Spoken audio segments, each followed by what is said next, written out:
BIPOC Community Council. So I help communities with diversity issues, but also I help a lot of BIPOC communities as far as like connecting them to resources and getting them started, and then just, bringing visibility to the different projects there are. So BIPOC community, tell me exactly what that is. Oh, okay. Those are communities that are for Black, Indigenous, or people of color. Oh, it works. Oh, okay, good. Hello. Hey, Crystal. Hey. Thank you for joining us. Yeah, thanks for having me. Sorry for all the difficulties. No, I'm sorry, I don't know what that was, but Yeah. so BIPOC, BICO. BIPOC, yeah. Stands for Black, Indigenous, and people of color. Oh. Am I the only one who didn't know that? Didn't no.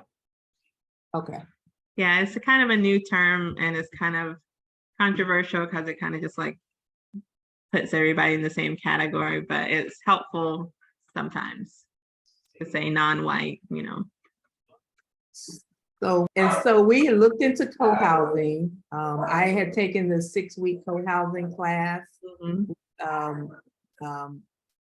What's her name? Matilda and Eric. They also came and spoke with us a little bit. Great. We don't see any of these communities that look like our community. And then I found you, and you were like the only person that I found that looked like you might, know what you're talking about. Yeah, well, it's kind of interesting because the world of co-housing and all the traditional kind of movement people are largely white, and they don't really have visibility into like Black communities or other BIPOC communities to kind of understand what the different needs are. And so that's why the BIPOC Community Council kind of exists now, because there's lots of people who are interested in different types of communities and are creating things, but it's more of being conscious of our culture or things that may be different from white communities. Are there some communities like us that are out there that we could tap into to learn from their experience, or are they building, forming, or that we can work together with? Yeah, so I would say a lot of them are forming. There are some that have land and are like living on the land and things like that. They're less co-housing, they're more like eco villages or a little bit more rustic, I guess you would say. But there's lots of communities that are forming. I don't know, what state are y'all in? Texas. Texas. Okay. I don't know of any communities in Texas, but there's some in Alabama and a lot in Georgia. But there's a lot of people who are interested in creating types of communities. And then there are some people who are part of organizations that are like getting funding and like working on the kind of like the construction side of it, or the logistical things like architectures and building materials and things like that. So yeah. Do they have any type of I guess meeting of multiple groups that you are aware of, or are they all just internal? Okay, so the BIPOC Council has a call that's on Sundays every 2 weeks. And I know the other co-president, Zarina, has created like a guide, like a kind of a getting started guide that has some links to resources. And then I can just like pull up the emails of the people that I'm thinking of and connect you to them so that you can just kind of talk to them and see what their journey is like. But the support call that happens on Sundays is a good way to kind of just like meet other people who are out there doing this kind of thing. And it's only for BIPOC. So it's definitely a good way to kind of get some, like a reality check, I guess. Like, hey, there are people like this, like us out there. Yeah, because we feel like we're on an island alone. It's like, we know there's other islands out there, but we don't we're not connected to them, so we don't Yeah. know. Okay. Any advice you can give us for our journey? How long have y'all been meeting or forming? Regularly now, every Tuesday for about 6 weeks. Mm-hmm. Last year we had a couple of, meetings, but it was just kind of like it was dragging on. So we decided we wanted to push forward and we want to have weekly meetings. Okay, We've yeah. been doing it weekly now for like 6 weeks. Good. Yeah, so it's really important to kind of keep the momentum going because it's a long process. So the average takes 3 to maybe 7 years to get a community like built and moved in. And so you're going to have people come and go, but you want to have like a core group that kind of keeps the momentum going, keeps the interest up in it. And the biggest challenge that a lot of communities face is just kind of like navigating through conflict and understanding like there's going to be disagreements, there are going to be things that you don't see eye to eye on, but you have to find a way to resolve that. Like if you learn about consensus or sociocracy or nonviolent communication, just have some tools where you can say, okay, this is kind of what I'm thinking, this is what you're thinking, let's find a middle ground. Because, a lot of people have a vision in their head, but when the bigger group that you get, the more you kind of have to like adjust the vision so that everybody can kind of fit into it. And then if people don't fit into it, then, it's okay for them to go and, do their own thing. But you kind of want to start forming that vision and understanding what it looks like, and then figure out what are the must-haves and then what are the nice-to-haves, like if you wanted to be in Texas, okay, that's definitely, like a certain part of Texas, do you want it rural? Do you want it suburban? Do you want it urban? You kind of have to think through those things and kind of communicate that so that everybody agrees with it, or at least agrees with the general direction. And then, yeah, so that's one main part, is just kind of navigating all the differences and thoughts and how ideas. The other biggest thing is always going to be money and just being able to get the funds together. A lot of communities form an LLC or some type of organization to kind of hold the funds while they're preparing to get, to start building. Because when you go to start building, the banks and things like that, they need to have some evidence that there's people who are going to buy the houses, or that you're going to be able to afford a construction loan, things like that. So when one person is just holding the money, that kind of leads to a lack of transparency. But when you have it as part of like a nonprofit organization or an LLC, then that helps everybody be visible, to have visibility to what the money is going towards, and also helps the bank to know, okay, this is not just one person's project. This is like a whole group of people who are ready to continue with the project. The other thing about money is that it's hard to get like grants or, like funding for it. So it's going to be a lot of like fundraising and asking your family members and getting bank loans and things like that, because it's just that's the way the capitalist world works, is that there's like this, you have to have money to get anywhere in this world. So speaking of money, fundraising would you think a crowd fund would be a good way of fundraising? Yeah, a lot of groups have done crowdfunding. What's important for that is like using your network. So like being able to post it on Facebook and sharing your message with people who already kind of know you, so that they can kind of be be fundraisers for you. So like you tell your friend about your vision and they tell other people about it. And that's kind of way that fundraisers happen, that they're successful. Having a good message, like kind of if you can put together like a video of y'all talking about what the project is like, or do some kind of PowerPoint presentation, having some materials that people can kind of look at and see, okay, this is what the vision is. That helps with a crowdfunding campaign as well. So in the crowdfunding that you have seen, what is the minimum that they would ask people? Is it 100, 200, 500, 1,000? I mean, I haven't seen a minimum. So I think most communities just want as much money as they can get. Is there a particular platform that you're familiar with? Because I have been looking at some, and some are for real estate and some of them aren't. And then I know India Go, and then there's Yield Street. There's about 1,000 of them out there. So Yeah, there's any that you were familiar with. No, there's not any particular one that I can think of. There was one that was kind of like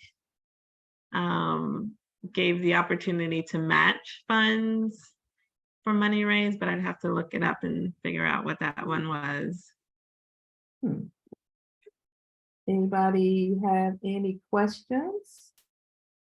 I have another one. Is there a particular skill set that we have to have in our group, the founders?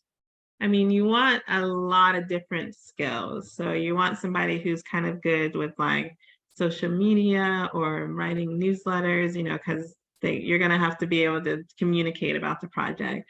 But then you need somebody who's good at running meetings.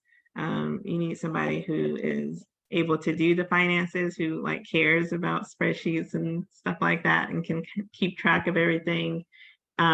You don't necessarily need people who are like experts in construction or any of the technical aspects, but you need somebody who can at least manage those different connections, like who can make sure that all of that, like a project manager, somebody who can make sure that everything that needs to be done is getting done. Yeah, facilitating meetings is important.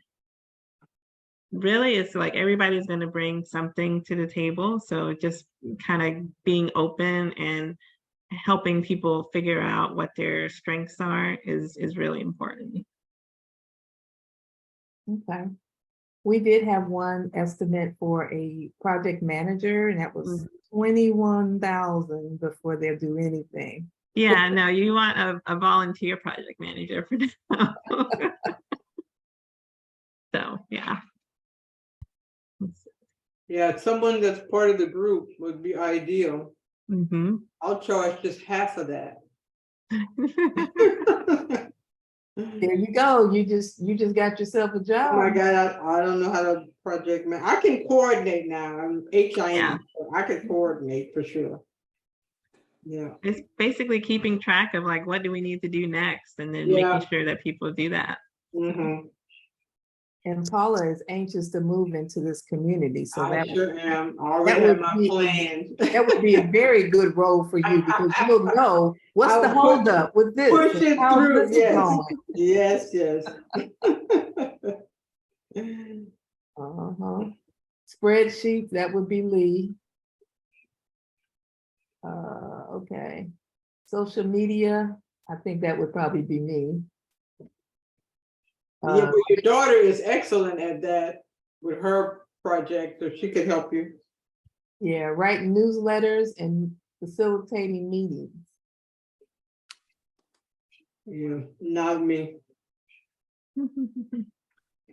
I'm looking for somebody to come off mute and say, oh, that would be me. I think Mr. Lee, he writes a newsletter for HOA. I'm sorry, what you talking about me now?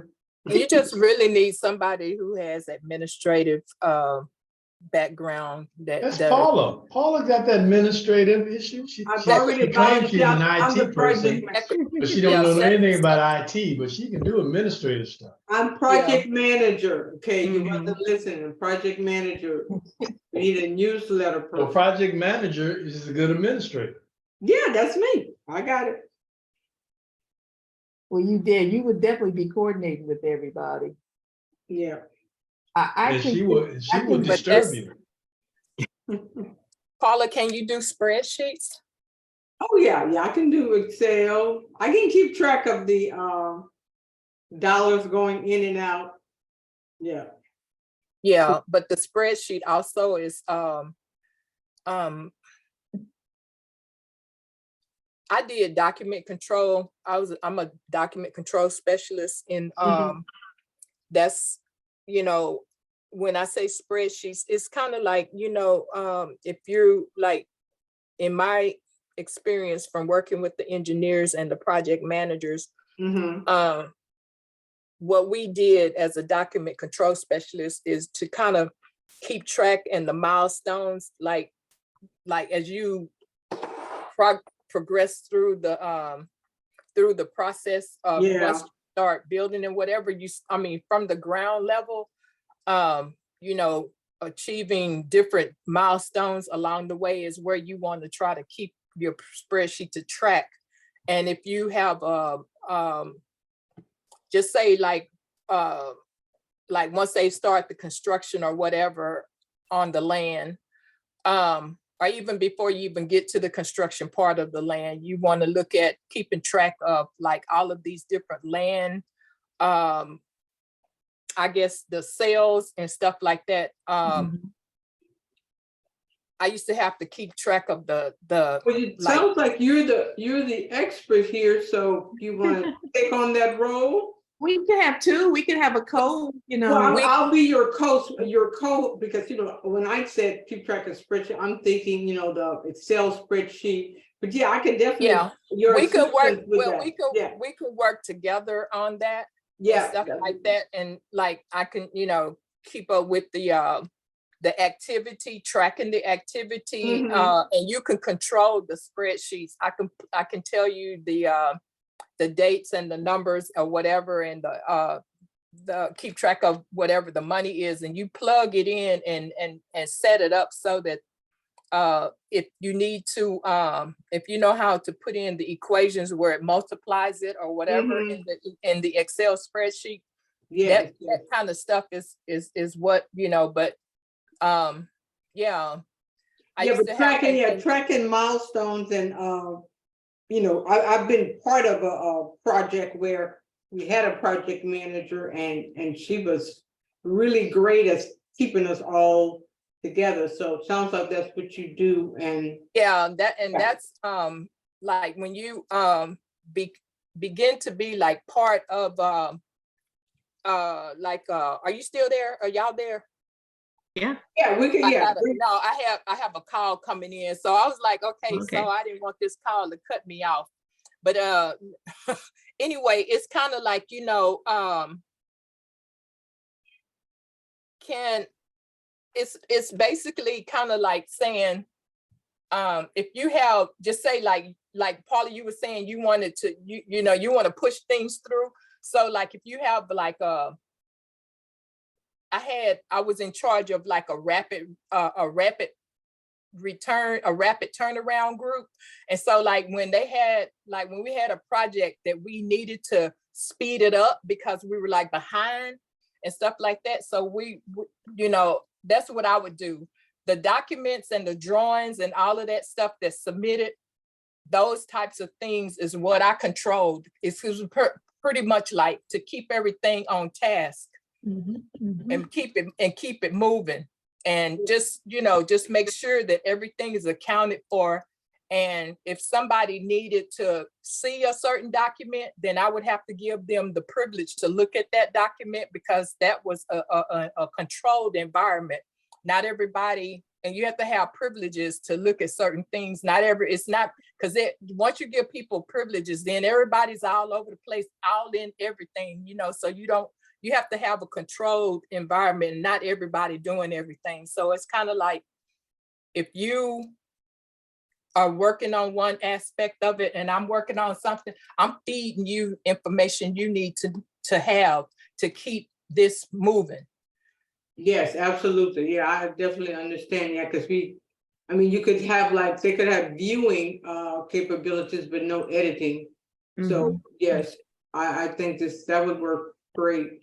So that brings me to the next question. How do we start to get it so that we have people that are interested? Because on my list, I've got almost 30 names that I send these meeting invites to. And you got 7 people on this call. Because they said they're interested, right? So Yeah. where do we cut off what we give to people that are interested versus people who are actually involved in the? Yeah. You You have wanna- to charge a fee. You have to charge, you have to say, if you want to be a member, I need you to send me $100 to I keep mean, your name on this list. You need to create a membership package, basically. Just say like, this is what we're thinking, this is what the vision is.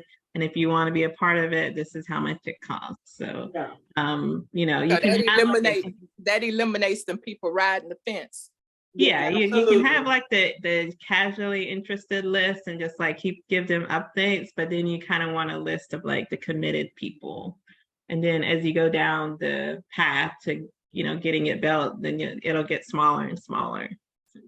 But we have that seed money with the membership packet to where maybe we can use that to, you know, grow that into. Okay, now. What are you using that money for? So, yeah, a lot of times they use that to hire consultants. Like if they want, like if you want a co-housing community, there's Katie McCamick and, you know, like architects who specifically do co-housing communities. You know, you're going to use it. These are people with taxes. certification. These are people that are with certifications and license, right? Okay, so like anybody that's in our group that can bring things to the table that we don't have to absorb our funds from our membership. We need to hold on to those things, hold on to our money so that we don't have to use that money for what we're trying to achieve out of the gate. Yeah, you want to find people with those skills that you can use and who are willing to volunteer. Do you know how much she charges for her consulting? Oh, I don't know. I was just reading this thing that I'm also a volunteer with AARP. I was just reading this thing on the livable communities. And it's they had a section in there, and I was going to get with you, Vanda, about this because I didn't know if you had already spoke with somebody or had some interest on this regarding the funding, because I saw something where it was funding, but I don't, you know, I need to call and find out at what point are you funding? Are you funding after the land is purchased? Are you funding after something is formed? I have to just get more information and stuff because as a volunteer, it's kind of like I have access to plugging into these things and these different chairmen that sit on these seats that kind of facilitate these different areas. So I have to kind of go to whoever's in charge and see, so I can get a good point person to, you know, to talk to about it and get more information. And then that way I can probably see whether or not they can help us in some kind of way. Because when I see funding, I'm looking at, okay, that's money that we can use that, and grant money. I want to, you know, that's what I'm trying to find out. We don't want to have to pay nothing back if we don't have to. I'm looking for free money. Yeah, I know. Are y'all planning a senior community? Not necessarily senior community, but I think Vanda, did we just not say that it was gonna be like, I mean, I don't know. I don't even know if we have established. We said it was going to be multi-generational. We are going to cater to seniors and veterans, but we're not going to just have seniors there. Yeah, all inclusive. Okay. So, I mean, I know that it doesn't have to be, I mean, even if someone from that's in the group that can contribute, being a senior or anything like that, that can add to what we're trying to do, is several of us that probably can fit under that umbrella, that it won't look like it's one individual. It could look like it's like several of us that are 50 plus. Yes, we all fit in that category here, except exactly. So so I'm, you know, I'm thinking that, you know, this is probably going to be something that's, you know, that'll basically fit. I just need to get more information and find out. I just want to talk to one person, that way I don't have to spill this vision over and over and over. You know, I just want to, you know, I'll try to dig and get some more information, and then, you know, there's government money that's out there, and I do know that there's a project going on, you know, here in Houston already, that they're, you know, they got building already starting to happen. We talked about that already, Vanda, but I do know that listening to something that TD Jakes was doing, they're actually building a community in Dallas. And I was gonna try to find out from them, from a startup, what do you need to do? Because I mean, I know it takes a lot of money to do anything. And I think they have money already. Yeah, probably TDJ. So yes, absolutely. So but I mean, they can, I mean, he's got this, I mean, it's like you start somewhere. Yeah. You got to start from somewhere. And I think that when you have people that are in it, have done it, been there, they may have already made some of the mistakes already that you don't want to make.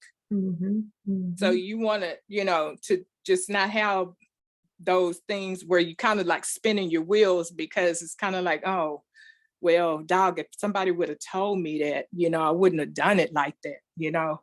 And then sometimes it's better to just go ahead and pay a consultant so that we're on the fast track and not, you know, struggling and treading, and it's going to take us 7 years to get there, where if we had paid somebody, we could have had it done in 3 years. Absolutely, absolutely. But what he was doing, you know, like Sunday, I mean, this was a conversation piece that, you know, it's kind of like, there's this, it's a seminar getting ready to come up, and it's called, I can't think right now because I got so much stuff running through my head. But anyway, it's like a soil, good soil, I think is what it's called. I have it saved in my phone. But anyway, it's kind of like good soil, and what you're doing is like, he's got all of these people in place to direct you step by step what to do,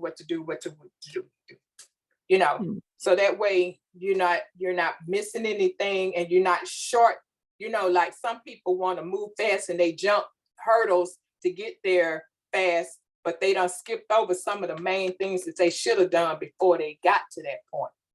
And then they got to double back and do this.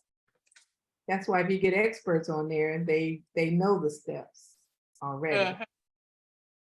So, and I think that not all consultants are good consultants. I mean, some people are better than others. And I mean, just depending on what your expertise is and who you choose to work with. I mean, that's just like some people are stronger in what they do in their craft than others. Absolutely. So Crystal, what is it that maybe some advice you could give us, or what do you think our next steps should be, or some things that we need to have in place moving forward? So think about like where have you gotten as far as a location? Have you thought about where you want it to be? We narrowed down to a county. Okay, so you got a county. So once you start thinking about, then you got to kind of get in with the county, get with the city, and start to understand what their what like the zoning laws and what types of communities are being built, because like more rural counties are sometimes harder to get co-housing started in, because they haven't heard of co-housing, they haven't heard of like they don't want a lot of multifamily developments. But if you can find a city or a community that has what is it called? Block grants, community development block grants, then they're often more responsive to building a community in their area. But sometimes you have to like really just spend a lot of time with the city officials or with the county officials, form those relationships so that when you start building or get ready to get the permits and stuff like that, they kind of know who you are and what you're trying to do. Right. Yeah. So, Paula and Lee, don't you guys know, you guys live in Fort Bend County? Oh, and Angela, you all live in Fort Bend County. Do you know any politicians or anything like that? Yes, I do. Matter of fact, they're in my exchange club. Yeah. There you go. So just start talking to them about your vision. And, when it comes time for like looking for land and buying land, just having them on your side and being able to know what the project is going to look like, that helps a lot with the kind of So you mean I have to act like a Republican? I mean, yeah. That's who's in my club. Yeah. Now I got to be a Republican. Oh yeah, all right. George Bush. Oh yeah, I remember him. Okay, I And guess talk to him about your all black group. Yeah. I don't think he should use that. That's not the political correct word. Probably not. Right. Yeah. Don't say anything, say they're invited, they'll never come, but just say you're invited to join the group. It's So called I could probably get him to. I mean, I got a former retired senator and a judge that's involved and probably could do something. I don't know. Yeah. Any connections that you have, just like making sure that they know what you're doing and why, it can help down the road. I might need a script. Okay. I'm waiting on a call back from Congressman Al Green, but it's for something else, but I can throw that in. Yeah. Yeah. That's not the one that's going to do the sermon. Oh, that's the other Al Green. Okay. My bad. Okay. Congressman. I hear you. I heard you. That's a common Yeah. I was looking name. for that song part. Okay. Oh, yeah. No, we ain't trying to serenade nobody. Well, I can, and find out where the, like we were talking about the dividing line where it goes from that county from Fort Bend to Harris, and where what representatives represent that area. And Yeah. Are y'all familiar with GIS? with what? GIS. Say that again. GIS. Yeah. So What does GIS stand for? Geographic Information System. So Okay. most counties have it online now, and you can go and you can basically look at the plots of land, and it'll tell you like, okay, who owns that land, but also like what district it's in, who the representatives are, and things like that. And Is that what you pulled up last time, Paula? What was it called? GIS. Would you say that again, Crystal? Geographic Information. No, I don't think Geographic Information. Oh, no, you mean, but to try to design that T-shirt? Now, when we were talking about the different areas and where we were talking about the taxes and stuff, remember you pulled up? Oh, yes, I pulled up that showed all the counties. Now, Yeah. I just Google. Was that GIS? Is that the same thing that Crystal is talking about? I'm not sure, because I just Googled it and, brought me to Texas counties, and you could just kind of drill down, pick a city, and it'd tell you the counties in that city. Okay, see what she's talking about. See if you can pull that up. GIS. Crystal said it's Crystal say geographical Information System. information system. Yeah, it goes all the way down to like the individual parcels, like who owns what the history of the purchases are, what the tax value is, and then who the representatives are and things like that. Yeah, it did have that, who were the representatives, the senators. Yeah, I'm gonna search for it again. Yeah. That's a good one.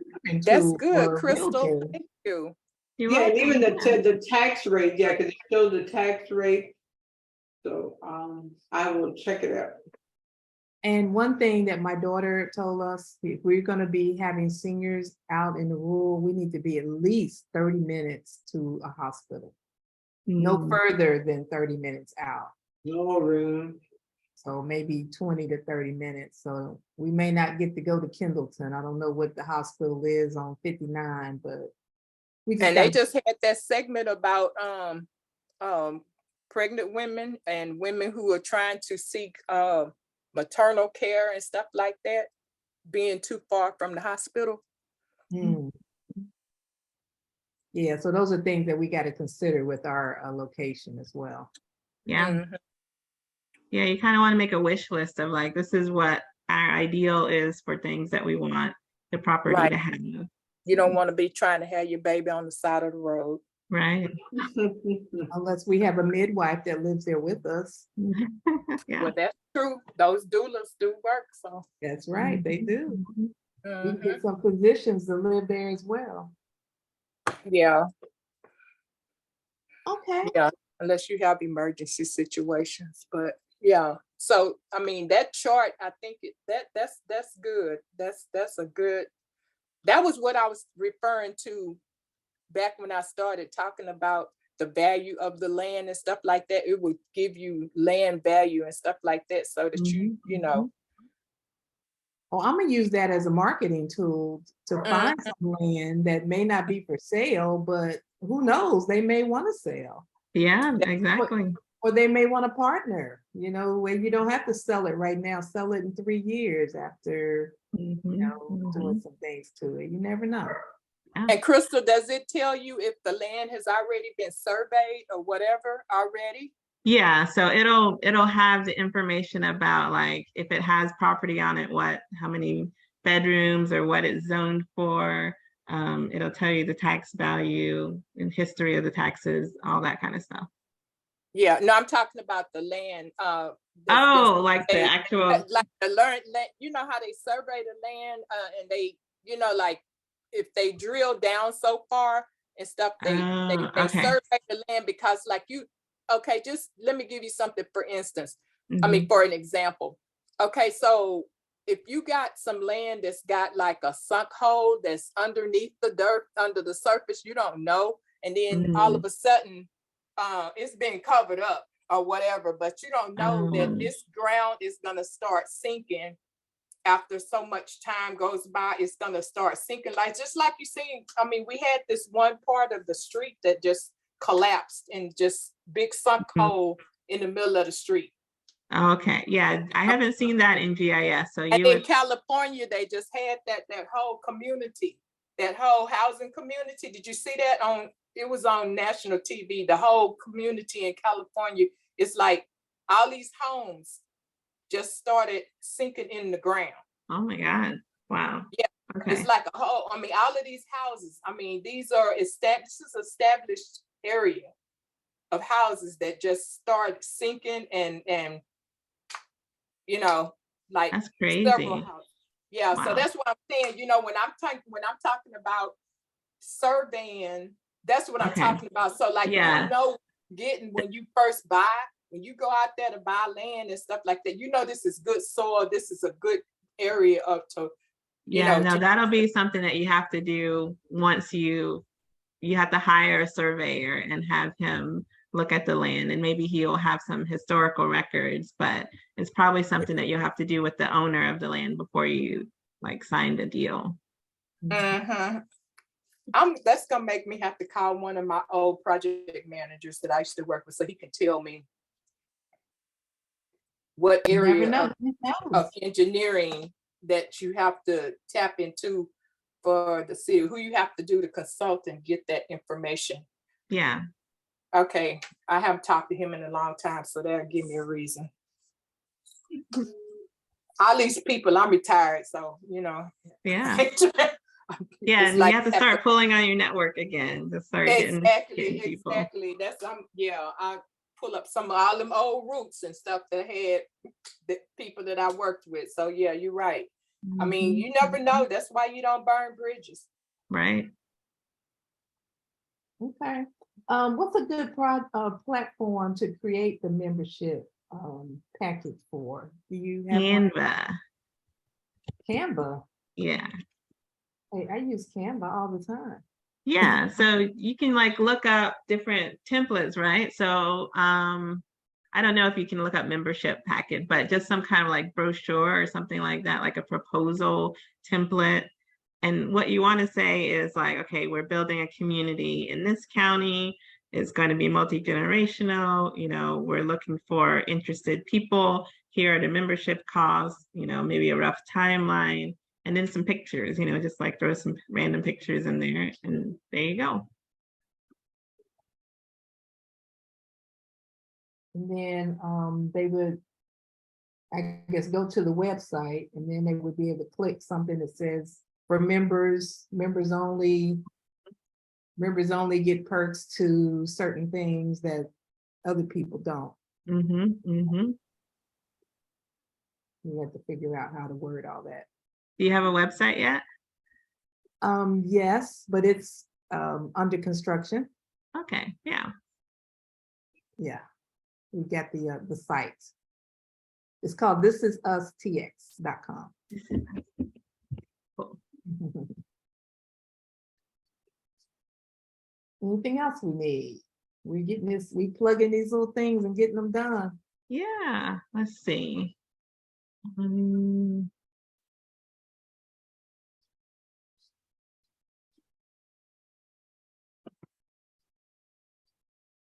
Yeah, I mean, that pretty much covers like the beginning steps.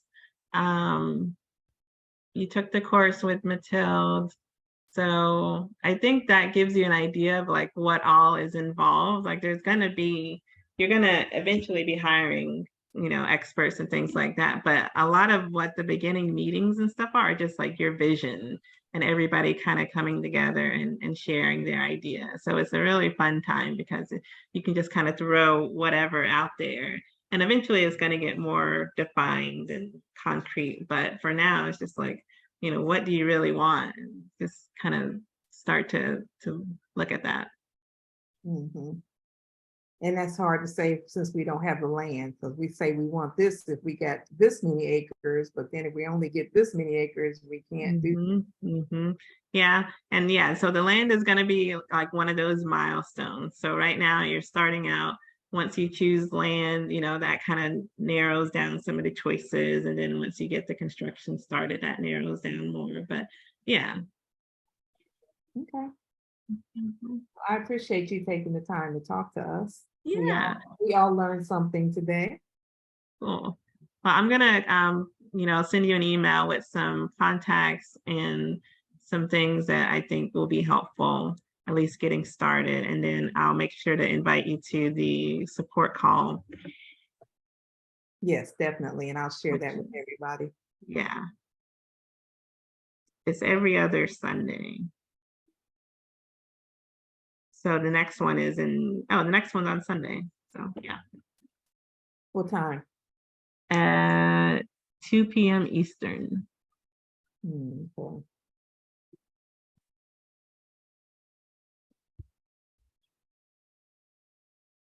Okay. Yeah. You guys have anything else for Miss Farmer today? Nope, it's good information. Yeah, it was so nice to meet y'all. Really, really good information. Do you mind if I share your contact information with Oh them? yeah, absolutely. Go ahead. I'll put it on the minutes, and unless you want to type it in here, because I am recording this. Okay, let's see. And I'm only sending it out to those few people that say they're interested. So have we decided on how much we want to charge for membership? I say $100. We can decide that right now. Yeah. Yeah, $100 is a good start. It's a good start. Yeah, good little round number. And that would be for like a year's access or a month's access or 6 months or unlimited. Or... Is it per person or per family? Usually they do per family, but you want to just depend on how big your groups are, your family groups are. And it's Maybe usually maybe we should make it every quarter. It really varies by community. Some do yearly, some do monthly, you know, you have to pay in monthly, but I think 100 every quarter would definitely help. Yeah, can't hurt. And then maybe as we see how the first year go, and maybe we change it, you know. And then this $100, would it be credited if they were to purchase with us?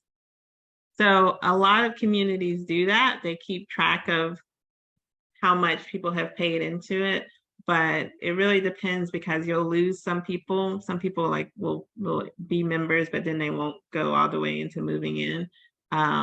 So you just have to decide, like, at what point do you keep their money, you know, and then how much of that do you want to credit towards their house?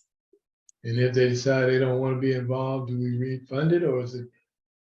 No, it's usually it's gone, yeah. Because you're gonna have ongoing costs. Yeah. They got information. We took time to write a newsletter. Yeah. Post some stuff on social media. That sounds like a full-time job, in my opinion. I mean, it could be. Yeah. Yeah, no refund. No, So they'll know upfront, I'm serious about this.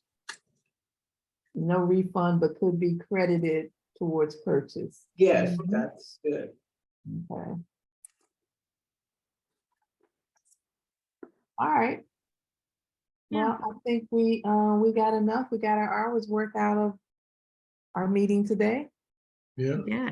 If you have any more questions, just let me know. I can hop on another meeting. I keep in touch. Yeah. Okay, we'll do. And Lee, let me know if you need me to go have lunch with any of your political friends. You counted down. Matter of fact, you know, not this Wednesday, but the 9th, if you could maybe go to the meeting with me. Okay, send me the information. I will. I'll send it. But it's only for an hour, 7 a.m. in the morning. At least you get breakfast. Yeah, 7 a.m. You can Oh, find my. right here in the city, Vanda. I guess I could sacrifice one morning. Get One Wednesday morning, yeah. Unless you want to go tomorrow. Uh, No, that'd be We too don't have soon. on the agenda for tomorrow. Yeah, tomorrow's a little different. They're meeting with the Boy Scouts tomorrow, so next Wednesday might be a bit of a challenge. Crystal put her contact information on here. But I'll send it to you though. I'll send you the information. Okay. All right, thank you. And we will talk to everyone later, and I'll see you guys on Saturday. And thank you, Crystal. It's nice meeting you. Nice What time you getting there you. Saturday, Vanda? I'm getting there Friday. Oh, you're getting there, okay, cool. Well, we'll be there, I think it's 2:00. Okay. All right, see ya. All right, bye, Bye-bye. Crystal. Thanks, nice meeting you. Nice meeting you too. All right, bye. Crystal, Bye. I'm still trying to jot this stuff down. You posted your Gmail account and phone number on here. Mm-hmm. Okay, that's good. Where you live? 812. I live in North Carolina, but 812 is like Southern Indiana. Okay, but you're in North Carolina? Mm-hmm. I got relatives there. Yeah. I'm near Charlotte.